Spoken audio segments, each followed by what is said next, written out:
Madame, Monsieur, bienvenue dans votre magazine Écran Vert. Nous allons parler de la pêche, ce secteur vital pour la République démocratique du Congo. Et pour en parler, nous recevons sur ce plateau Monsieur Claude Zinga. Il est président du comité de gestion de la COPECOP.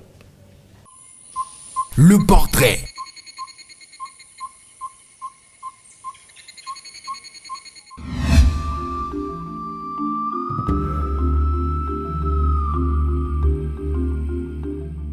Nzinga Efika Claude est responsable de Zenith Consulting, une société qui œuvre dans la gestion des ressources humaines. Détenteur d'une maîtrise en sciences humaines à l'Université libre de Bruxelles, Claude Nzinga, ancien élève du Collège Boboto et de l'Institut Tumba dans le Congo central, est actuellement président du comité de gestion de la coopérative des pêcheurs pour la commercialisation du poisson. C'est dans ce cadre qu'il intervient sur ce plateau d'Écran Vert.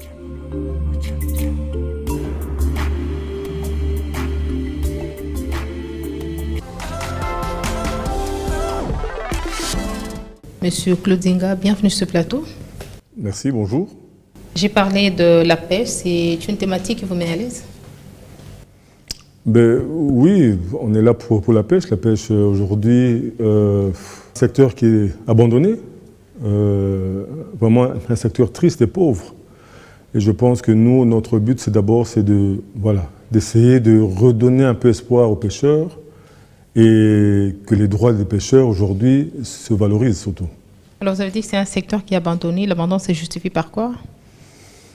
Simplement par un manque de volonté politique. C'est simplement ça.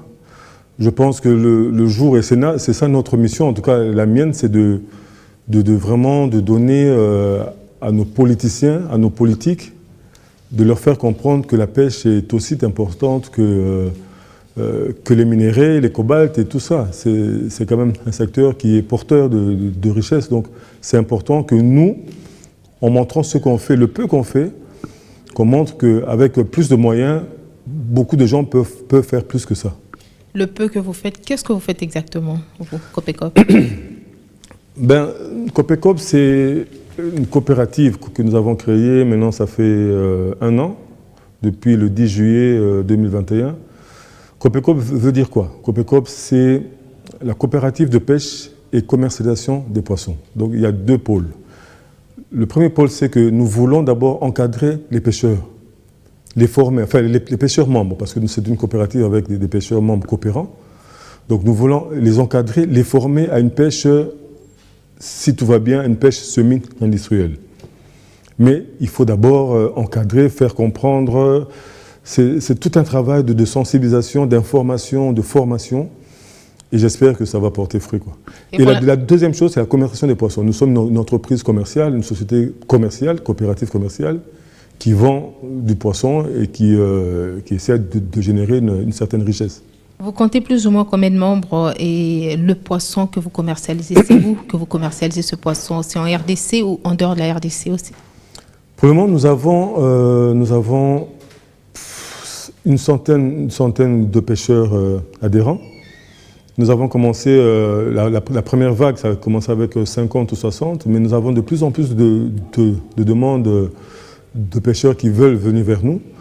Et le but, c'est que plus on aura des pêcheurs, plus on aura du poisson, parce que le but, c'est quoi? C'est que ces pêcheurs, leur première mission, c'est de pêcher pour nous et de vendre pour nous.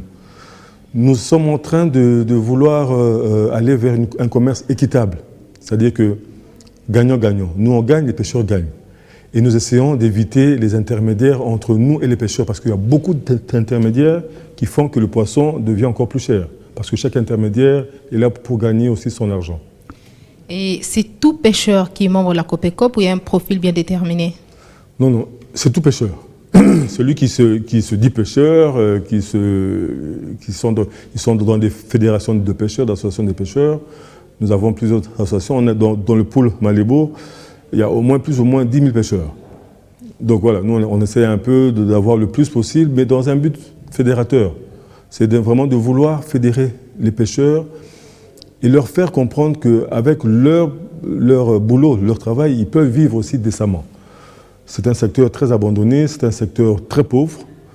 Les pêcheurs vivent de manière très, très précaire. Moi, je côtoie de plus en plus de pêcheurs. Je suis abasourdi de voir que Les pêcheurs sont vraiment dans un état lamentable. Mais vous parlez des pêcheurs pauvres, mais c'est aussi un secteur qui présente quand même pas mal d'opportunités. C'est un secteur très riche. C'est un secteur très riche. Je pense qu'il y a beaucoup d'exemples de pays petits qui soient. Aujourd'hui, leur économie quand même est aussi basée sur la pêche. La Namibie, le Japon, après la guerre mondiale, a commencé à générer de la richesse d'abord par la pêche. Et je pense que nous avons tellement de potentialités de pêche dans ce pays qu'il est vraiment absurde qu'aujourd'hui ça n'avance pas dans la pêche. Passons à l'éco-découverte, chers téléspectateurs. Éco-découverte.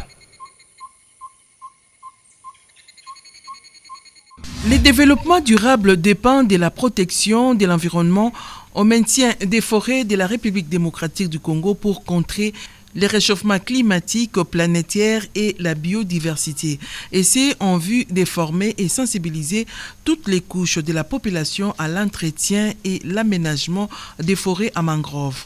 Avec l'appui des Rainforest Fund et plusieurs centres dans la province du Congo central, précisément à Mwanda, au village Boulambemba et à Banana, les experts expliquent les rôles que joue la mangrove. C'est une forêt qui vit au milieu de l'eau douce et l'eau salée. Et c'est une forêt qui nous donne l'oxygène, parce que c'est une forêt naturelle. Et cette forêt, c'est les frayeurs, les maternités de poissons. Alors, donc c'est l'amortisseur. S'il n'y a pas cette forêt, l'océan peut aller jusqu'à Boma. S'il vous plaît, c'est la seule forêt qui nous donne le temps de respirer. Et c'est la seule forêt qui nous donne à manger. Et c'est la seule forêt qui garde l'équilibre de Mwanda. Makaka betu na kuyunduka na bao, mbiji fondaka ya mingi. Me bubu yai, bitu fana monaka ba mbiji ya tamatama ba buletu ba masolo, ba poisson si, ba dinosaure, ba mbiji mingi. Me bubu ya mwabitu bora daka yao, ikeleve. Ale tangu ngeme kwenda na maza ngebaka mbiji ve. Kukuja la ngenini susi ke fala nge kota nge kwenda batre, mangrove nge salama makala. C'est pour cela ngini betu tabaka no, betu meka tete ko yonzo la mbiji, betu mosi. Keme kwenda maza ngebaka mbiji ve, olenge kwenda zenga ba mangrove nge salama makala, ngeme kwenda baka mbiji na kati ya propre liziba ya ngemosi. Signalons que les constats de la coupe des mangroves menacent à l'écosystème. Mais est-ce que vous avez au moins la capacité journalière de production de ce secteur en RDC? Écoutez, la RDC peut produire plus ou moins 800 000 tonnes par an. Ce sont des chiffres qui viennent de la FAO. Et nous produisions plus ou moins 180 à 190 000 tonnes par an. Vous voyez le manque à gagner et le manque de subsistance alimentaire qui peuvent être comblés si on arrive au moins à 600 700 000 tonnes par an. Et comment ce secteur est réglementé pour l'instant? Mais écoutez, il y a une loi, il y a une loi qui est là depuis 1937. Obsolète pour l'instant. Elle est là.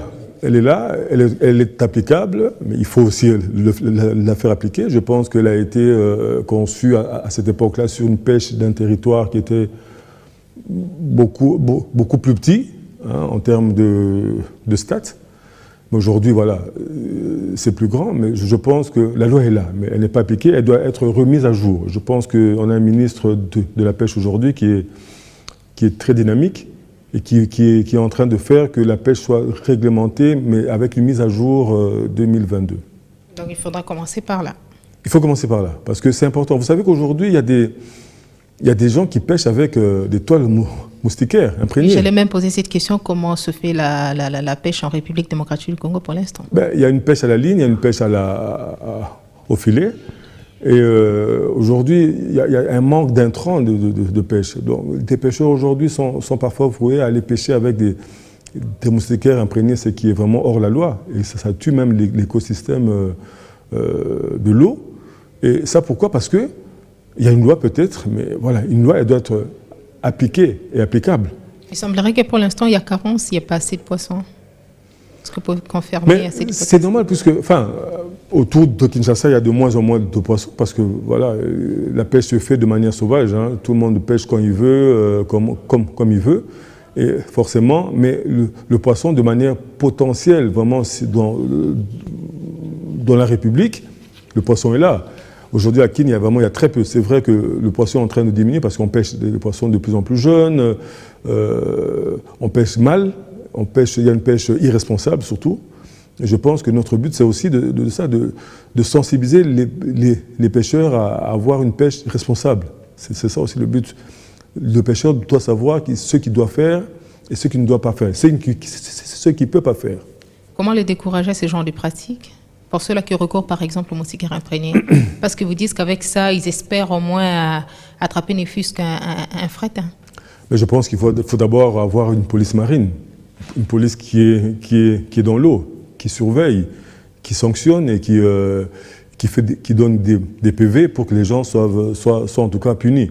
Je pense qu'une loi qui n'est pas applicable, elle ne sert à rien. Donc, j'espère que vraiment, quand il y aura cette mise à jour de la loi, j'espère vraiment qu'au-delà de là, il faut aussi une police marine, une police qui est là pour contrôler les eaux territoriales du Congo.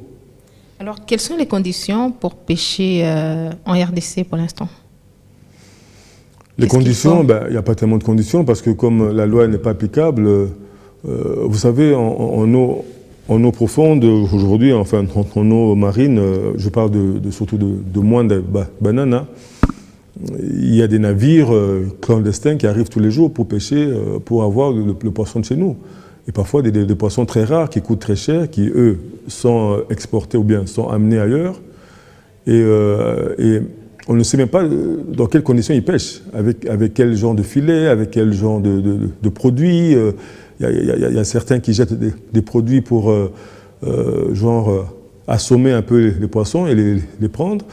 Donc voilà, tout ça, ce sont des pratiques qui font en sorte que l'écosystème est quand même mis à mal, quoi. Place à l'éco-créativité. Éco-créativité.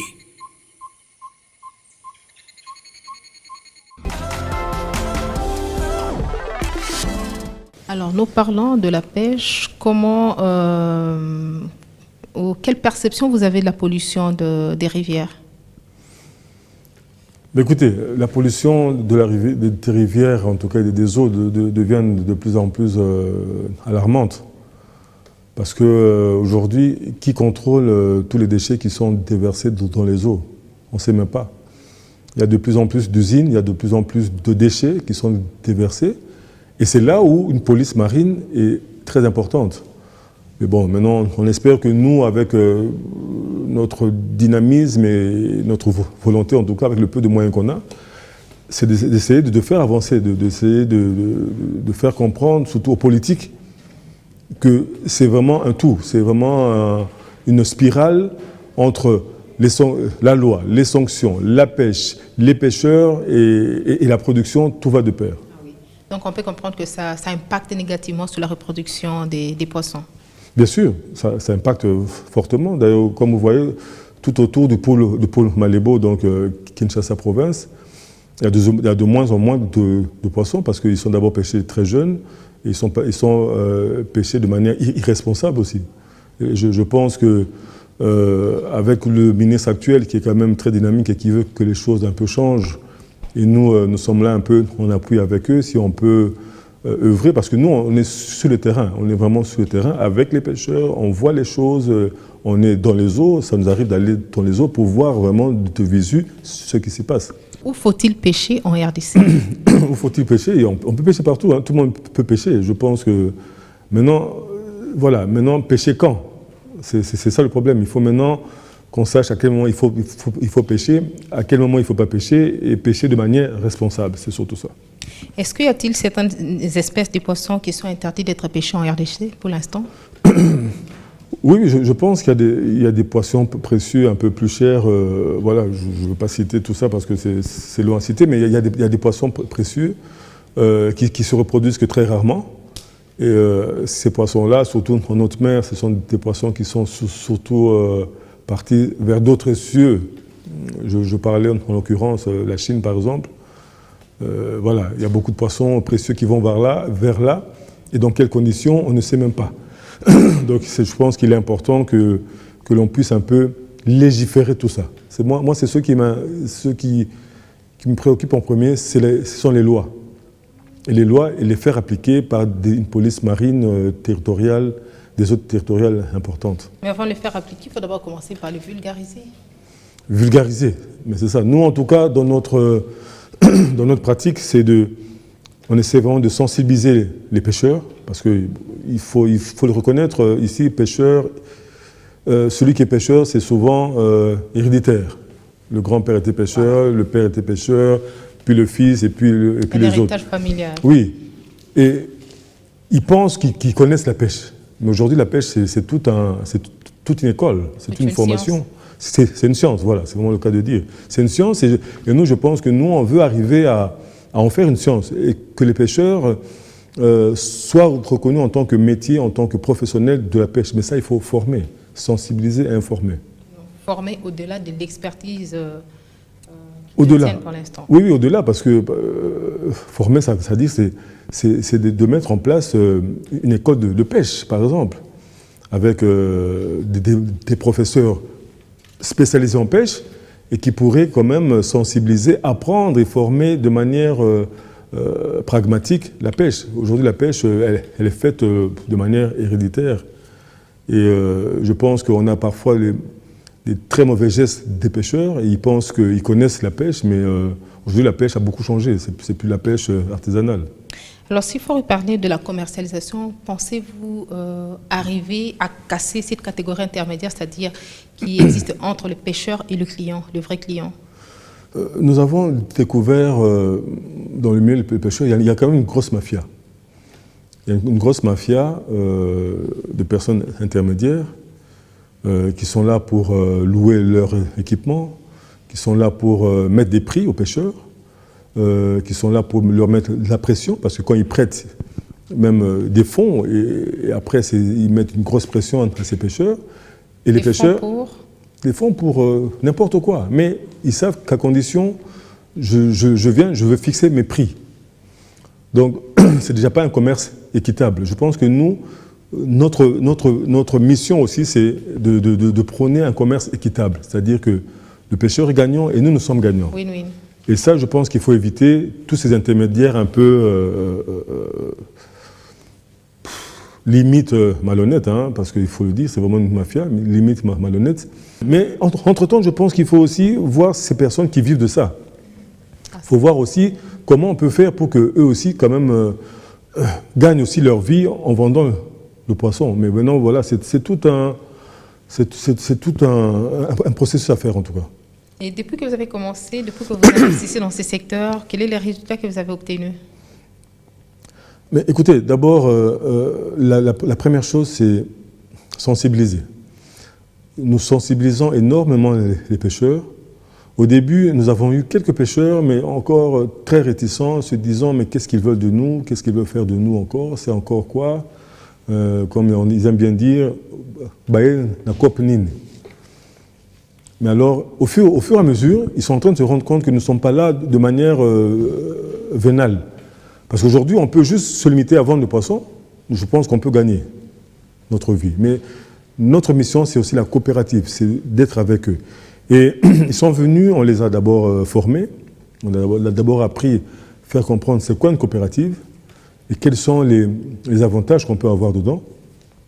Aujourd'hui, au 1er septembre, nous allons mettre en place une assurance maladie des coopérants, par exemple. C'est un projet qui a été mis en place d'abord par eux-mêmes et nous avons juste encadré avec des hôpitaux de Tchango, où voilà, les pêcheurs seront soignés et leurs familles, mais en cotisant. C'est une mutuelle. Une mutuelle, chaque mois, nous allons cotiser.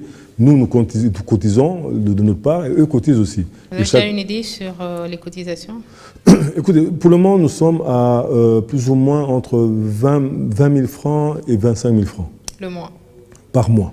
Que nous, la coopérative verse une part et le pêcheur aussi. Parce que je pense que notre mission, c'est aussi de faire comprendre aux pêcheurs et aux Congolais, surtout du monde rural, que ils n'ont pas juste les droits, ils demandent beaucoup, de manière gratuite. Et nous, on ne veut plus faire ça. Nous voulons montrer aussi qu'il est important de payer. Parce que quand on paye quelque chose, on a quand même le droit de dire aussi, d'avoir sa parole sur cette chose. Droit et devoir. Droit et devoir et obligation. Voilà. Donc nous, parce que chaque fois, les pêcheurs venaient, oui, nous avons le droit, Tozan a droit, il y a. Mais ils ont aussi des obligations et des devoirs. Alors, nous faisons en sorte que, même de manière minime, les pêcheurs doivent contribuer. Et par exemple, là, nous avons le projet aussi... Mais c'est facile de le convaincre. Est-ce qu'ils adhèrent aussi facilement à ce genre Non, c'est pas facile, parce que c'est une pratique qui dure. Ils ont toujours vécu comme ça, dans cette assistanat. Ils veulent que ça continue comme ça. Nous, on dit, nous allons travailler avec les gens qui veulent aussi donner de leur temps, de leur argent aussi. Parce que quand ils payent, ils ont aussi le droit de parler. Là, nous avons pu acquérir une cinquantaine de pirogues. De pirogues, Copecop. Et d'ailleurs, nous allons bientôt faire cette inauguration. Et j'espère que vous serez là aussi avec nous. Voilà, les pêcheurs ont demandé, ils n'ont pas les bonnes conditions de pêche. Ils doivent aller louer parfois ils doivent aller louer des pirogues, des filets. Alors, ça alourdit encore davantage. Et ça alourdit encore les conditions surtout. Nous avons mis des cinquantaines de pirogues qui seront mises à partir du 1er septembre en location. Là, ok. En location, c'est-à-dire que nous ne sommes pas là pour gagner l'argent sur ça, mais nous sommes là pour aider. Ils vont avoir une quote-part, c'est-à-dire quand ils viennent payer 2 000, 3 000 francs par 24 heures, il prend la pirogue, il va payer, il va faire sa pêche et le lendemain, il revient. Il nous rend la pirogue et voilà. Avec l'obligation de vous vendre le poisson. Non, bon, maintenant, les pirogues que nous mettons à l'eau, c'est pour tous les pêcheurs. Bon, maintenant, c'est pour aussi nos pêcheurs à nous, mais c'est pour tous ceux qui veulent aller pêcher. Et s'ils veulent venir nous vendre, bien entendu, on est preneur. On va passer au concept vert, chers téléspectateurs. Concept vert.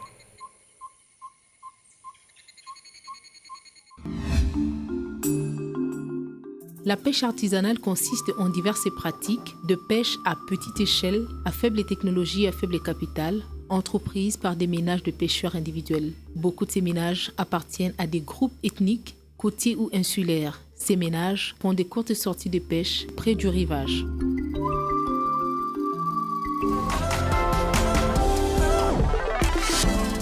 Alors, on veut quand même parler aussi de la commercialisation du poisson en RDC. Est-ce facile? Mais c'est pas facile parce que commercialiser du poisson frais, c'est pas évident. Parce que pourquoi? Le premier quoi qu'il y a dans cette chaîne, c'est la chaîne de froid. On doit avoir une chaîne de froid. Tantôt, j'ai dit que nous avons ouvert une antenne au pont Kwango.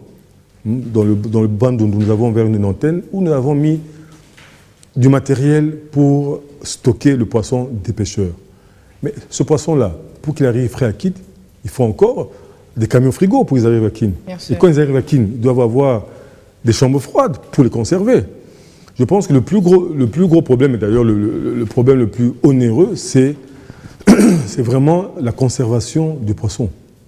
La chaîne de froid est difficile et j'espère que nous allons vraiment mettre du poids pour qu'on soit soutenu en tout cas dans ce sens-là. Est-ce que le marché est propice pour l'instant? Parce que nous savons quand même que le poisson du fleuve coûte plus cher que les chinchards, par exemple. Oui, pardon. Mais le marché, les gens aiment manger le poisson.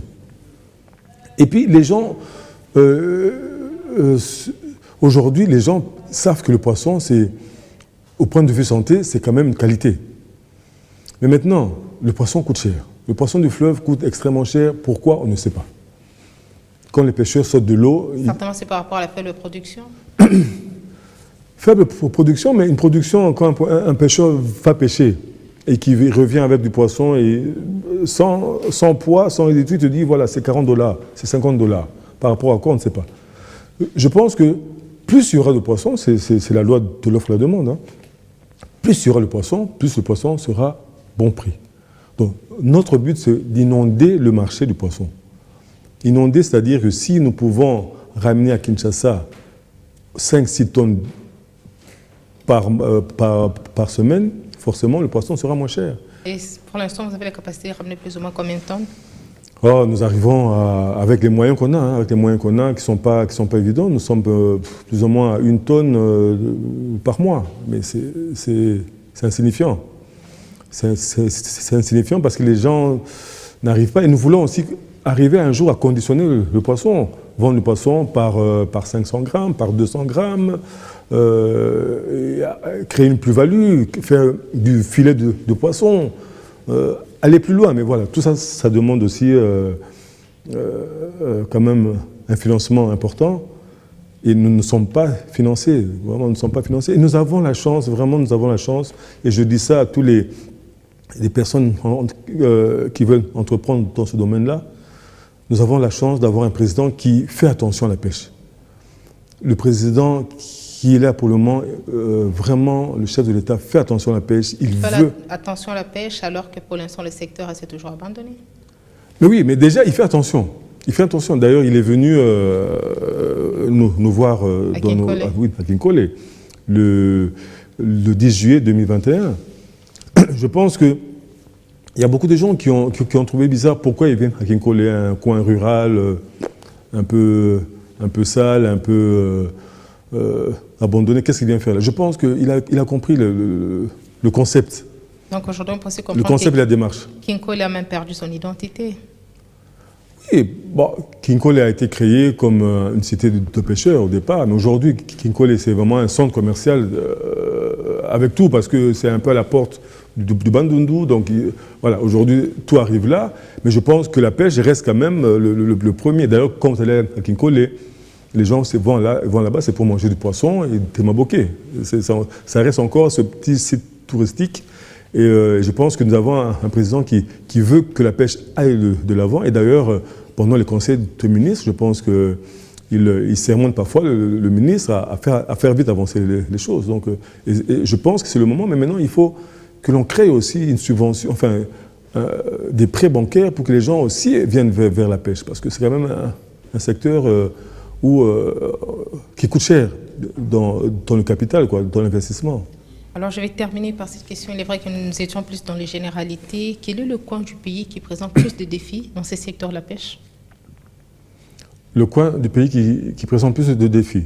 Je pense qu'il n'y a pas de coin, spécial. Vraiment. Nous avons 17 sites de pêche officiels, sans compter ce qu'il y a, toutes les antennes autour. Mais dans les 17, vous allez au Tanganyika, il y a du poisson à mourir. Vous allez à Mwanda, il y a du poisson à mourir. Vous allez à Mbandaka, du poisson à mourir. Je pense qu'on doit maintenant créer une route du poisson. C'est-à-dire que ramener le poisson vers la capitale le plus possible. Et ça, il n'y a que la volonté politique. Et nous, on est là vraiment pour être précurseurs, entre guillemets. Et si nous, on crée une coopérative qui marche, et on espère que ça va produire d'autres coopératives et que nous soyons une force pour faire avancer les choses.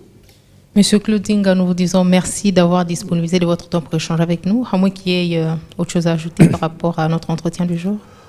Je pense que nous, on est là pour mettre un peu une pierre à l'édifice de la pêche.